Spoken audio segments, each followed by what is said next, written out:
nak keluar hospital. Yuhu.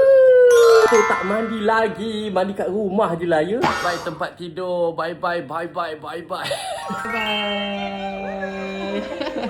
Bye-bye. Semua kenal.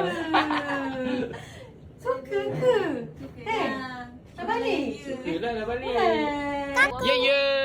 Mak dia dah bercin. Mak dia dah bercin. Ye, nak balik dah. Senyum lah sikit. Kat hospital bukan main senyum lagi. Yeah. Ambil rambut. Cepat. Tarik. Tarik rambut. Mak dia tak tarik buat apa? Dah balik rumah. Dah mandi. Dah bersih. Yeah. Happy lah. Amboi.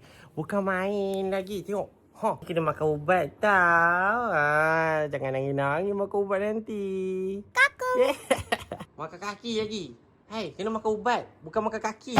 Sudah anda balik rumah? Sila komen.